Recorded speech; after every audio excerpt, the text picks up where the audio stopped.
Cineflix India, like, share, and subscribe. All the best. Please subscribe to Cineflix India. Please subscribe Cineflix India.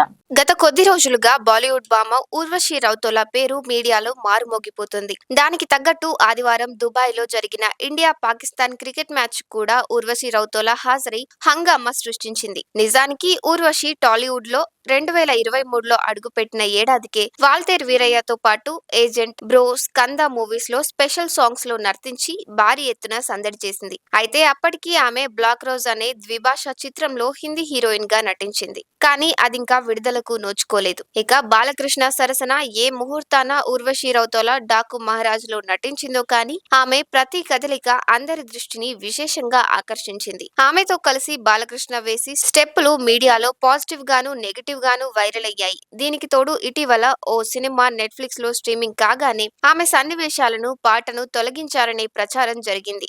అయితే ఓటీటీలో వివిధ భాషల్లో streaming కాగానే ప్రేక్షకులు బ్రహ్మరథం పట్టేస్తున్నారు. ఇది చాలదన్నట్టు ఈ అందాల ముద్దుగుమ్మ జూనియర్ ఎన్టీఆర్, ప్రశాంత్ నీల్ మూవీలోనూ ఓ కీలక పాత్ర పోషించబోతుందనే వార్త ఫిల్మ్ సర్కిల్స్ లో చక్కర్లు కొడుతోంది. ఇటీవలే ఈ సినిమా షూటింగ్ ను దర్శకుడు ప్రశాంత్ నీల్ మొదలు పెట్టారు. ఇందులో ఊర్వశి నటిస్తోందని, వచ్చే షెడ్యూల్లో ఆమె జాయిన్ అవుతోందని అంటున్నారు. ప్రస్తుతం రామోజీ ఫిల్మ్ సిటీలో ఓల్డ్ కోల్కతా బ్యాక్ డ్రాప్ లో కొన్ని సన్నివేశాలను చిత్రీకరిస్తున్నారు. ఈ పీరియాడిక్ యాక్షన్ మాస్ మూవీలో ఎన్టీఆర్ సరసన రుక్మిణి వాసన్ నటిస్తోంది. అలాగే మలయాళ స్టార్ హీరో టోవినో థామస్ కీలక పాత్ర పోషిస్తున్నాడు. వచ్చే ఏడాది జనవరి 9న రాబోతున్న ఈ సినిమాను మైత్రి మూవీ మేకర్ సంస్థ నిర్మిస్తోంది. విశేషం ఏంటంటే వాల్తేర్ వీరయ్య, డాకు మహారాజ్ తర్వాత ఊర్వశి రౌతేలాకు ఇది 3వ సంక్రాంతి మూవీ అవుతోంది.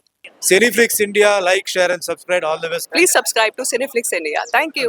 Please subscribe Cineflix India.